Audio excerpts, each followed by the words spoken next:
মুক্তিযুদ্ধ নিয়ে প্রচুর আবেগ দেখা যায় বাঙ্গু সুশীলদের।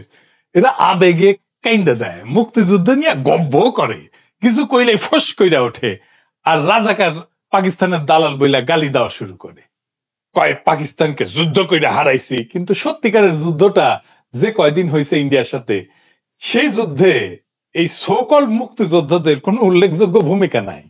আমাদের সেক্টরগুলোর সরাসরি যুদ্ধে যেটুকু ভূমিকা আছে সেটাই গর্বের।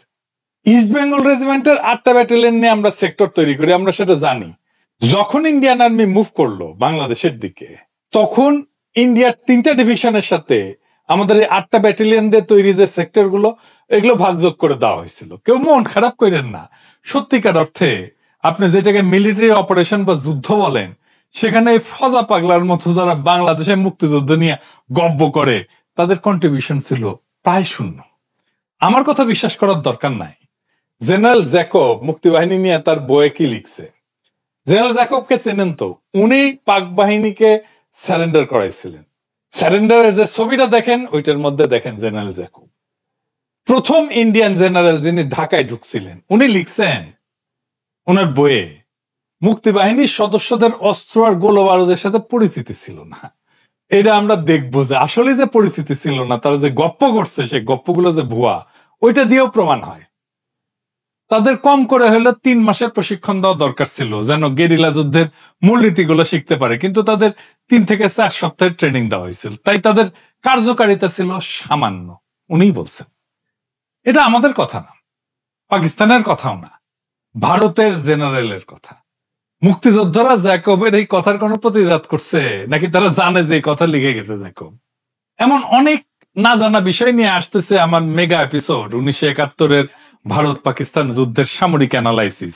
কয়েকদিন পরেই এডিটিং চলতেছে, কিন্তু এর মধ্যে এই মুক্তিযোদ্ধাদের ভুয়া বয়ান দর্শকদের কাছে ধরায় দেওয়া হবে একটা একটা কইরা। ওই এপিসোডের কিছু অংশ দেখতে পারেন। এডিটর সাহেব একটু দেখা দেন। ইন্ডিয়ান মুভি থেকে আমাদের মনে এই ধারণা হয়েছে, এমনকি 1971 নিয়ে আমাদের এরকম ধারণা দেওয়া হয়েছে যে তারা মোটামুটি বিনা বাধায় বিদ্যুৎ গতিতে পাকিস্তান আর্মিরে পরাজিত করে ফেলছে। এই সমস্ত ধারণাকে চ্যালেঞ্জ করার দরকার ছিল বাংলাদেশের সেনাবাহিনীর লোকদের, মিলিটারি ব্যাকগ্রাউন্ডের লোকদের। ইন্ডিয়ান ডাক্তারি যে বালসাল, এটা বাংলাদেশের জনগণকে কে বুঝাবে? একজন ডাক্তার বুঝাবে, একজন স্বাস্থ্যকর্মী বুঝাবে।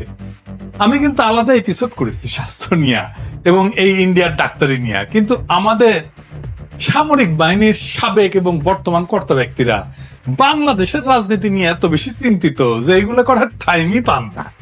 এমন কইতে পারেন ভারতের সামরিক সক্ষমতা নিয়ে মিথ ভেঙে দেওয়া কেন আমাদের জন্য জরুরি? ফজা পাগলার এপিসোডে দেখেছেন, দেখাই দিছি কেমনে করে মিছা কথা কইছে একটার পর একটা। আজ আর একটা ধান্দাবাজি ধরাই দেব, 1971-এর ভুয়া গৌরবের কথা। 2018 সালে বিডি নিউজ 24 একটা স্টোরি করে। স্টোরির শিরোনাম ছিল ভাইরাল হওয়া একটা ছবি এবং একজন গেরিলার বীরত্বের গদ্য। বিশাল বড় শিরোনাম, বাবা রে বাবা। রফিকুল হক নান্টুর ছবি দিয়ে মেলা কিচ্ছা শোনানো হয়। উনি মুক্তিযোদ্ধা, এটাতে কোনো সন্দেহ নেই। যাই হোক, কিন্তু ছবির ঘটনাটা কি মিছা কথা কইছেন সেটাও আমরা দেখব। এই ছবিগুলো তুলছিলেন ক্র্যাক প্যাটার্নের ইকবাল আহমেদ সুফি ভাই। সৌভাগ্যের বিষয় হচ্ছে ইকবাল আহমেদ সুফি ভাই এখনো বেঁচে আছেন, আর আমি ওনার সাথে কথা বলি। আমাদের মুরব্বী মানুষ তো, একদিন মনে হলো সুফি ভাইয়ের সাথে কথা বলি, ফোন দিলাম। সুফি ভাই, খোকা ভাই, মানে ওই যে ইশরাকের বাবা, জাহানারা ইমামের ছেলে রুমি, তারা সবাই বীরত্বের সাথে যুদ্ধ করছেন, যার রসদ পাইছেন তা নিয়া। রুমি ভাইরা ধরা পড়ার পরে সুফি ভাইরা ক্র্যাক প্যাটার্নের অপারেশন চালায়, কিন্তু যে কখনো নাম ফুটাইতে দেখছেন এদেরকে? দেখেন নাই। কিন্তু এইটা নিয়ে যারা মিছা কথা বলছে সেটা ধরে দেওয়া উচিত, না হলে এগুলো নিয়ে বিভ্রান্তি তৈরি করবে আর 1971-এর যুদ্ধকে আরো বেশি বিতর্কিত করবে। ক্র্যাক প্যাটার্ন যে খুব বেশি সাফল্য দেখাইতে পারছে ঢাকায় গেরিলা অপারেশনে, সেটা আমি বলবো না, কিন্তু উনারা উনাদের সাধ্যমতো চেষ্টা করছেন। রুমি ভাই তো জীবনে দিয়ে দিচ্ছেন। এইটা সুফি ভাইয়ের ছবি, আর এই যে পরের ছবিটা, মাথায় হ্যাট পরা, বগলের তলে একটা রাইফেল, উনি সুফি ভাইয়ের আব্বা সুফি পিয়ারউদ্দিন আহমেদ। এই পিয়ারউদ্দিন আহমেদ সাহেবের কাছ থেকে এই সরাদি বডিগার্ড পার্টির জন্য প্রায় টাকা পয়সা নিতেন আর কি। যাই হোক, আমরা এই রফিকুল হক নান্টুর বয়ান থেকেই দেখি যে উনি কি মিছা কথা বলছেন। আসেন আল্লাহর নামে শুরু করি। আমাদের ট্রেনিং হচ্ছে মানে 21 দিন। 21 দিনের ট্রেনিং। 21 দিনের ট্রেনিং। প্রথম আমাদের ট্রেনিং হলো 303 303 খোলা যায়, কিভাবে ওটাকে ডিসমেন্টল করা যায়, জি, আবার কিভাবে এটাকে আবার ফিক্স করা যায়, জি, বন্ধ লোড কিভাবে হয়, হ্যাঁ, কিভাবে ফায়ার করতে হয়। এরপরেটা হলো আমাদের grenade, 36 hand grenade, mark 3 Banerjee, না মার্ক 3 মার্ক 4 ব্যানার্জি। আমাদের সাহস বাড়াবার জন্য আমাদের ক্যামেরা থেকে দূরে নিয়ে দিত সেখানটা। রফিকুল হক নান্টু নিজেই বলেছেন যে তিনি 21 দিন ট্রেনিং পেয়েছে। কথা সত্য, আমরা জেনারেল জ্যাকবের কথা জানতে পারছি। এটা তো কিসের ট্রেনিং পেয়েছেন উনি নিজেই বলতেছেন। 3টা জিনিস করার ট্রেনিং পেয়েছেন। 303 রাইফেল চালানো, এডিটর সাহেব 303 রাইফেলটা একটু দেখে দেন। বেয়নেট চার্জ করা, 3 নাম্বার গ্রেনেড ছোড়া, 3টা কাজ। তো এই যে হাতে যে অস্ত্রটা দেখিচ্ছেন, ছবি দিয়ে বেশি অ্যাডম নিয়ে ছবি তুলিছে, এটা AK-47 এর মতো মনে হইলেও এটা চাইনিজ ভার্সন AK-47, যেটা পাকিস্তান আর্মি ইউজ করতো। আত্মসমর্পণ পর ফেলায় গেছিল। যাই হোক, এই অস্ত্র সম্পর্কে আমরা যথাযথ জায়গায় আরো বিস্তারিত আলাপ করব। 303 ট্রেনিং দিয়া AK-47 হাতে ধরাই দিছে। আর অস্ত্রটা যে আসলে চাইনিজ টেনগান না, এটাও রফিকুল হক নান্টু জানে না। তা আমরা রফিকুল হক নান্টুর নিজের সাক্ষ্য থেকে দেখবো পরে। তিনি দাবি করিচ্ছেন যে তিনি ঢাকার একজন গেরিলা যোদ্ধা ছিলেন। আর মেজর হায়দার তখন ছিল ক্যাপ্টেন হায়দার, উনি তো গেরিলা ট্রেনিং দিয়েছেন, কিভাবে নিজেকে গেরিলা মানে খাওয়া দাওয়া না করে কিভাবে আমার শত্রু দূরের উপরে ছাপায় পড়া যায় সেইভাবে ট্রেনিং দিয়েছি। এইবার আমার প্রশ্ন, ঢাকার গেরিলা কি এই অস্ত্র ইউজ করিত? হ্যাঁ, চাইনিজ AK-47 এর কপিটা করতো না। ইনফ্যাক্ট ঢাকার গেরিলাদের যুদ্ধাস্ত্র ছিল সামান্য। কি কি আসেন দেখি। গ্রেনেড, পিস্তল আর বেয়োনেট। সুফি ভাইয়ের সাথে কথা বলার সময় সুফি ভাই বলছেন যে ইন্ডিয়ান স্টেন গান দিছিল, ওই যে ফুটা ফুটা আছে ওই স্টেন গান। এডিটর সাহেব দেখেন, ওই স্টেন গান কাজ করতো না, কি জন্য দিছিল সেটাও সুফি ভাই বলছে। এইটা সাহেব সুফি ভাই ওই অংশটা একটু শুনে দেন না। খুবই বাজে, ওইটা আমরা ব্যবহার করে দেখেছি, ওটাতে কিচ্ছু আর মানুষ তো মরে না, উল্টা পুরো ম্যাগাজিন গুলি একজনের গায়ে মারার পরেও সে এসে পোকাতে গ্রেপ্তার করেছিল। ইন্ডিয়ান স্টেন আমাদের প্রত্যেককে আত্ম করে দেওয়া ছিল। ভিতরে আমরা কয়েকজন পেয়েছিলাম ইপিআর এর ব্যবহার করা ছোট্ট চেন গান, ওগুলো ব্রিটিশ আমাদের পুরানো চেন গান, অল্প কিছু, কিন্তু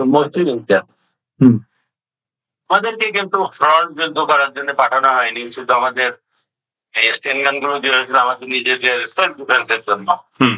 তো রফিকুল হক নান্টু দাবি করেছেন যে তিনি 2 নাম্বার সেক্টরে যুদ্ধ করেছে। সেই 2 নাম্বার সেক্টরের ক্র্যাক প্লাটুনের একটা বিখ্যাত অপারেশনের অস্ত্রের বর্ণনা শোনেন।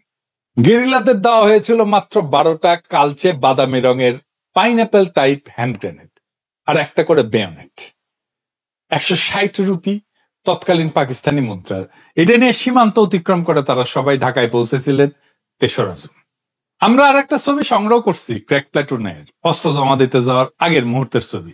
ঠিক মাঝখানে স্টেনগান হাতে দাঁড়ায় মুক্তিযোদ্ধা আবু নাহাজ নান্নু, আর ডান হাতে কোমরে হাত রেখে স্টাইল করে দাঁড়ানো ওনে নান্নু নাহাজ ভাইয়ের ছোট ভাই পল্টু।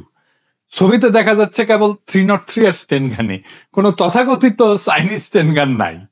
রফিকুল হক নান্টু এই ছবি নিয়ে কি বলছে দেখ। এই ছবিটার হিস্ট্রি জানতে চাই, মানে আপনার ছবি কি কালার? আমাদের তো স্টেন গান দেখছেন যেটা, তো যদি আমাদেরকে দেখাতেন। এটা বললাম না, যেদিন আমরা অপারেশন করলাম, যেদিনকে আমি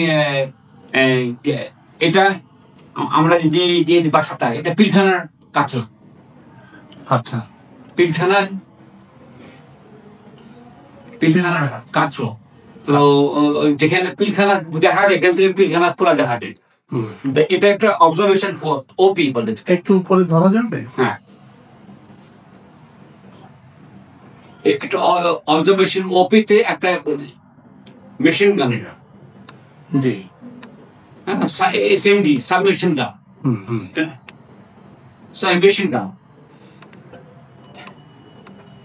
জি, এই মেশিন গানের এটা 3 ট্রাইপয়েড আছে, বুঝে স্ট্যান্ড আছে, আপনার ক্যামেরা তখন স্ট্যান্ড আছে। মানে এটা আপনার ছবি? এটা আমার ছবি। আজিমপুরের পিলখানার কাছেই ছিল সহযোদ্ধা লস্করদের বাড়ি। চায়না বিল্ডিং বললে সবাই এক নামে চিনত, ওটা ছিল ঢাকার গেরিলাদের একটা অবজারভেশন পোস্ট। বাড়ির ছাদে স্ট্যান্ডে ফিট করা থাকতো মেশিন গান। আমরাও মাঝে মাঝে যাইতাম বাড়িটাতে। একদিন চাইনিজ স্ট্যান্ড গান নিয়ে বাড়ির ছাদে উঠছি, তখনই সহযোদ্ধা ইকবাল আহমেদ সুফি আমার দুইটা ছবি তোলে, একটা স্ট্যান্ডে ফিট করা মেশিন গান পজিশনরত এবং অন্যটা স্ট্যান্ড গান হাতে দাঁড়ানো। ওই ছবিগুলোর দিকে তাকালেই ৭১টা মনে পড়ে যায়। এই যে ক্র্যাক প্লাটুনের আরেক সদস্য লস্করদের বাসা, ওই বাসার ধারে কাছে ওনারা যাইতেন না। আর ওইখানে অবজারভেশন পোস্ট বসানো, এটা তো কোনো প্রশ্নই ওঠে না। অবজারভেশন পোস্ট বসায় প্রথাগত যুদ্ধে, গেরিলা অপারেশনে অবজারভেশন পোস্ট বসে কি করবে? মানে ওর দেখে কি করবে, মানে এখানে কি করবে শহরের মধ্যে? এই মেশিন গান সংক্রান্ত বিষয়টা একটু বলি, যে এটা যে অস্ত্রটা দেখা যাচ্ছে ওটা প্রকৃতপক্ষে মেশিন গান না, এটা লাইট মেশিন গান। ওই অস্ত্রটা ছাদের স্ট্যান্ডের সাথে ফিট করা না, অস্ত্রটা টার্গেটের জন্য প্লেস করতে হয় এবং সামনে দুইটা মুভেবল স্ট্যান্ড থাকে এবং ওইটা রেখেই পোজ দেওয়া হয়েছে। এটা যে কোনো জায়গায় তাৎক্ষণিকভাবে সরানো যায়, এরকম করে বাস করা যায়, আবার খুলে রেখে বসানো যায়। এটা ছাদের সাথে না, অস্ত্রের সাথে ফিট করা, ওটাও জানে না। ছাদের স্ট্যান্ডে ফিট করার সিস্টেম আলাদা, আর হাতে যেটা ওটা চাইনিজ স্ট্যান্ড গান না, এটা চাইনিজদের AK-47 এর কপি ছিল, টাইপ 56 রাইফেল বলা হয়। এইটা সাহেব দেখেন টাইপ 56 রাইফেল, ওটা পাকিস্তানি আর্মি ব্যবহার করতো, দেখতে একই রকম। তো উনি তো অস্ত্রই চেনেন না। ঢাকার গেরিলারা আজিমপুর পিলখানা EPR হেডকোয়ার্টারের পাশে বিখ্যাত চায়না বিল্ডিং এর সাথে মেশিন গান বসে রাখছিল ৭১, এটা আমাদের বিশ্বাস করতে হবে। ভাইরা ভাই, আমরা তো বেকুব, কিন্তু এত বেকুব তো না। আচ্ছা এইবার আসেন আমরা সুফি ভাইয়ের বক্তব্য শুনি, যে আসলেই ওই ছাদে কেন এই অস্ত্রটা আসলো, উনি কখন ছবিটা তুলছিলেন। এর দুটো ছবি সুফি ভাই তুলছেন, উনি জানাচ্ছেন এইগুলো 16 ডিসেম্বরের পরে তোলা। পাকিস্তানের অস্ত্র ফেলে গেছিল যত্রতত্র, সেটা জমা দেওয়ার জন্য চায়না বিল্ডিং এর ঠিকানা দেওয়া হয়েছিল, সেইখানে সবাই অস্ত্র জমা দিয়ে যাচ্ছিল। এগুলো সেই অস্ত্র। শোনেন, না না, তাহলে সে যে দাবি করছে যে চায়না বিল্ডিং এ তাদের অবজারভেশন পোস্ট ছিল, এটা ঠিক না। তো আমাদের কোনো অপারেশনাল কিছু না, ওটা জাস্ট একটা ঠিকানা ছিল, মানুষকে বলা হয়েছিল, সাধারণ মানুষ বলেছিলাম যে ওইখানে এসে কারোর হাতে যদি অস্ত্র দেখে সেগুলো যেন ওখানে এসে সবাই জমা দেয়। সেটা তো স্বাধীনতার পরে, 16 ডিসেম্বরের পরে। পরে হ্যাঁ, আফটার 16 ডিসেম্বর। হ্যাঁ, তার আগে ওটার কিছু ছিল না। ওখানে তো লস্করের রেসিডেন্স ছিল, তার মা ওখানে বাস। তো তার মানে মুক্তিযুদ্ধের সময়, মুক্তিযুদ্ধ যখন হচ্ছে তখন চায়না বিল্ডিং এর উপরে অবজারভেশন পোস্ট থাকার কোনো সম্ভাবনা নাই।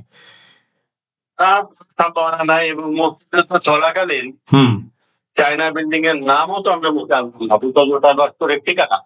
আচ্ছা আচ্ছা, তাহলে এটা একদম মিথ্যা দাবি, কমপ্লিটলি মিথ্যা দাবি। আপনারা যখন গেরিলা অপারেশন করতেন ক্র্যাক প্লাটুনের, তখন তো এই ধরনের অস্ত্র আপনাদের ছিল না নাকি? কি কি অস্ত্র ছিল? আমাদের প্রত্যেককে ছোট ইন্ডিয়ান স্টেন গান। আচ্ছা, ইন্ডিয়ান স্টেন, যেটা ফুটা থাকে না,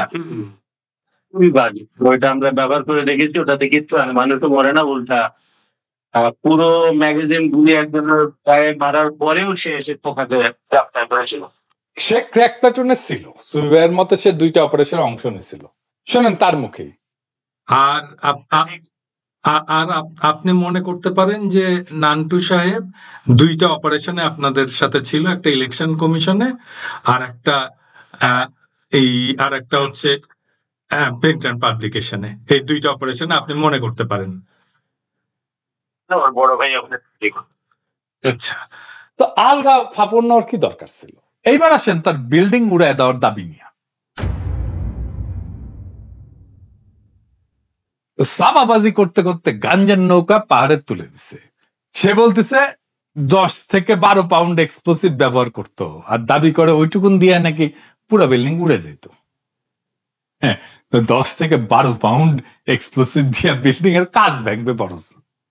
এই যে দেখেন, এটা জেরুজালেমের কিং ডেভিড হোটেল, ব্রিটিশ ম্যান্ডেটের হেডকোয়ার্টার ছিল। 1946 সালে ইসরায়েলি ইরগুনের বেগিন এখানে এক্সপ্লোসিভ দিয়ে বিল্ডিং এ হামলা করে। বিখ্যাত একটা ঘটনা, কিন্তু হামলার পর ভবনের একাংশ এইভাবে ধ্বংস হয়ে যায়।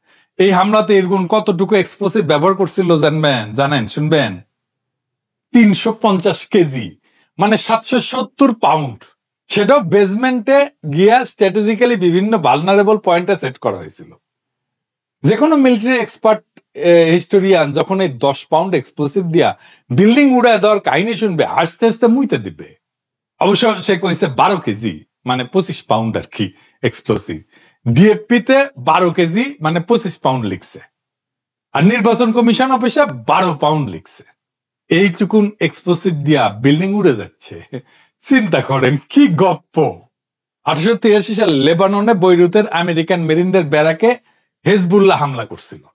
সেই বোম্বিং এ 241 জন আমেরিকান সৈন্য এবং 58 জন ফ্রেঞ্চ সৈন্য মারা গেছিল।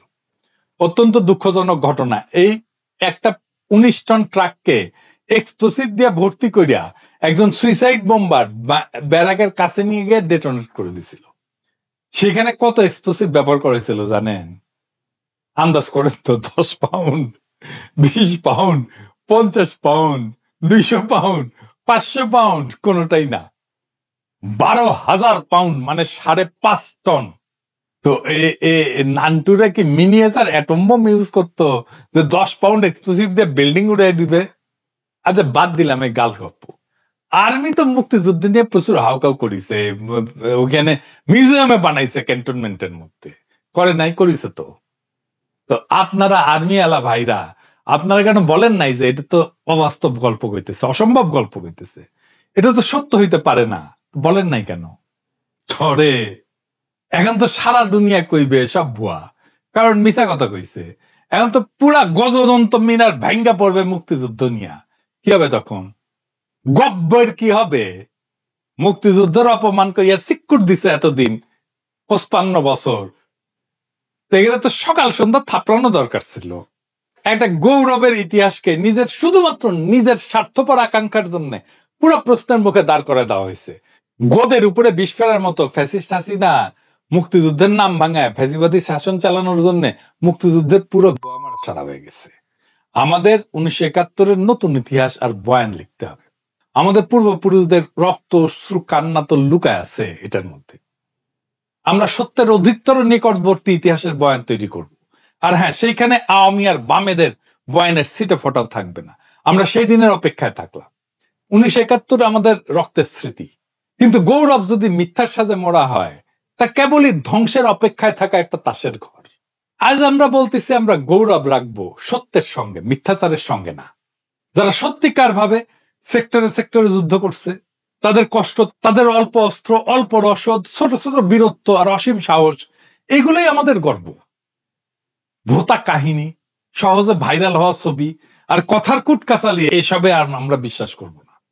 বীরত্বের ইতিহাস বড় করে থাকা উচিত, কিন্তু মানুষ আর ইতিহাস দুই পবিত্র, কিন্তু সেই পবিত্র ইতিহাসে মিথ্যা কাহিনী ঢুকায় দেওয়া ক্ষমাহীন অপরাধ। যে ছবি, যে গল্প আমাদের মুক্তিযুদ্ধের ইতিহাসকে বিভ্রান্ত করছে, তাদেরকে আমরা প্রশ্ন করব, যাচাই করব এবং যদি প্রমাণ মেলে প্রকাশ করব। কারণ স্বাধীনতা এবং ন্যায় শুধুমাত্র আবেগ না, সত্যের উপরে ভিত্তি করে টিকে থাকে। এই কাজ কোনো ব্যক্তির আক্রমণের জন্য না, এটা আমাদের জাতীয় স্মৃতিকে রক্ষা করার সংগ্রাম। যারা আসলেই রক্ত দিছিল, যারা সীমিত অস্ত্রে শহর গ্রাম জুড়ে লড়ছিল, যেভাবে পারে, যতটুকু পারে, তাদের প্রামাণ্য কথা ছাড়া কোনো কৃতিত্ব মানা হবে না। আর যারা রাজনীতি করে মুক্তিযুদ্ধকে নিজের স্বার্থে বেঁচে থাকার মাধ্যম বানাইছে, তাদের ইতিহাস আমাদের কাছে অগ্রাহ্য হবে। আমরা নতুন ইতিহাস লিখব সত্যের নীতি অবলম্বনে, প্রমাণ ভিত্তিক, ঘনিষ্ঠ সাক্ষ্য এবং সামরিক বিশ্লেষণের সঙ্গে। এটা কোনো মিথ্যাচারের বদলা না, এটা আমাদের পূর্বপুরুষদের সম্মান ফিরে আনার চেষ্টা। আমরা মিথ্যার ভেলায় ভাসতে দেব না তাদের আত্মত্যাগকে।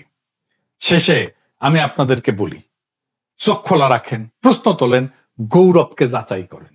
অতীতের সেই রক্তও আমাদের, আমরা সেটা আড়াল করব না। আমরা শুদ্ধ করে ভবিষ্যৎকে দেব। সত্যের জয় হোক। ইনকিলাব জিন্দাবাদ।